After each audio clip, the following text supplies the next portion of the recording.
दर दर भटकते हम, दिन तो दूर रात का भी पता नहीं।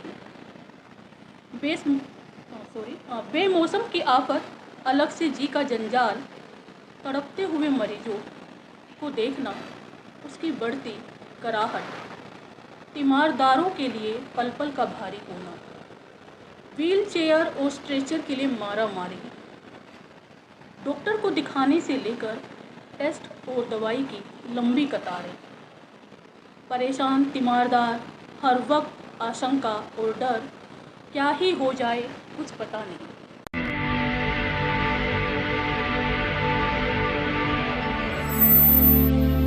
सभागार में उपस्थित सभी साथियों को मेरा नमस्कार। मेरी पहली कविता का नाम है बुद्ध और शांति। घर को सजाने और संवारने के लिए औरतें करती हैं लाखों लाख जतन। घर को सजाने और संवारने के लिए औरतें करती हैं लाखों लाख जतन। एक एक वस्तु सामान को घर के ड्राइंग रूम से लेकर छतों, बालकनी और कमरे के हर एक कोने पर रखती है नज़र। कहाँ पर कौन सी वस्तु अद्भुत लगेगी, कहाँ पर कौन सी वस्तु अद्भुत लगेगी। अक्सर देखा है मैंने लोगों को इस्तेमाल करते हुए बुद्ध की प्रतिमा को, कोई पेंटिंग, कोई मूर्ति, कोई चिन्ह के रूप में। इसी का आगे मैंने बढ़ाया है थोड़ा। बुद्ध को देखकर औरतें चाहती हैं सिर्फ मन की शांति, सिर्फ मन की शांति। भय लगा रहता है उनको भी कहीं अंदर खाने, भय लगा रहता है उनको भी कहीं अंदर खाने, छोड़ न जाए यह भी यशोधरा की तरह, छोड़ न जाए यह भी यशोधरा की तरह। मर्द सोचते हैं शायद, मर्द सोचते हैं शायद हम भी कि तंग आकर निकल पड़े घर से, बुद्ध की तरह कहीं दूर वन में शांति की तलाश में, बुद्ध की तरह कहीं दूर वन में शांति की तलाश में। दोनों ही जूझ रहे हैं अपने अपने भय और डर से। मेरी दूसरी कविता का शीर्षक है इंतज़ार। ये कविता मैंने पिछले कई साल से मैं लगातार हॉस्पिटल के चक्कर काट रही हूँ, किसी ना किसी को ले जा रही हूँ। तो उसी दौरान जो मैंने अनुभव किया उसको थोड़ा मैंने शब्दबद्ध किया है। इस पर मैं और भी अभी काम करना चाहती हूँ, तो उसी का एक हिस्सा है। पिछले कई सालों से दिल्ली के अस्पतालों में चक्कर काटते, दर दर भटकते हम, दिन तो दूर रात का भी पता नहीं।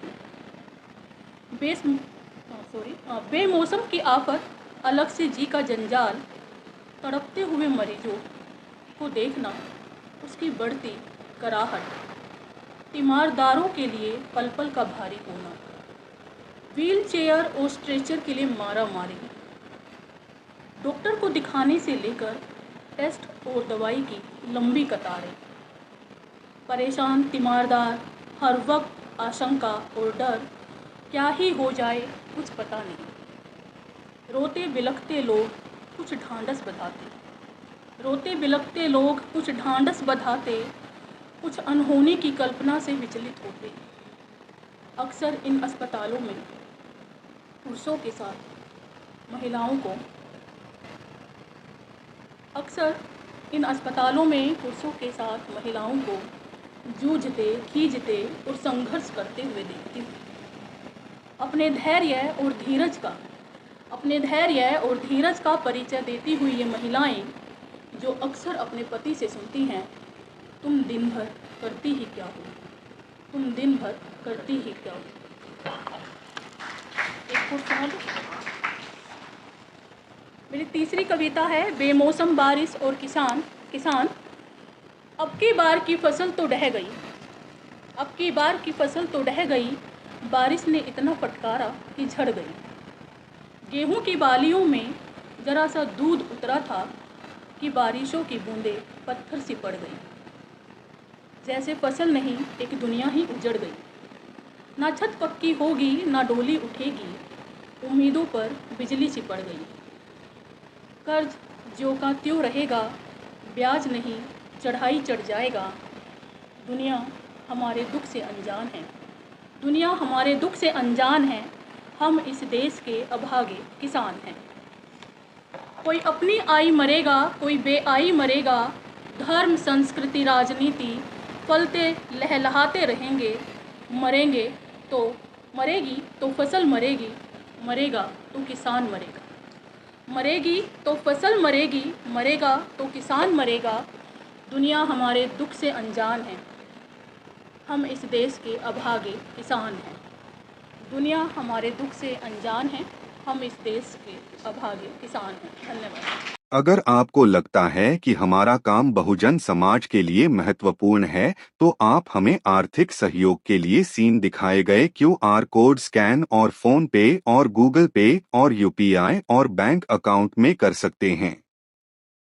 फोन पे, गूगल पे 9250529129, UPI 9250529129@YBL। Bank account state bank of India AC 104299462008, IFSC code SBIN 00065563। आपका छोटा से छोटा सहयोग समाज और हमें और मजबूत करेगा, जिससे हमें बहुजन पत्रकारिता में और निष्पक्ष बनाने में मजबूत करेगा। जय भीम, जय भारत।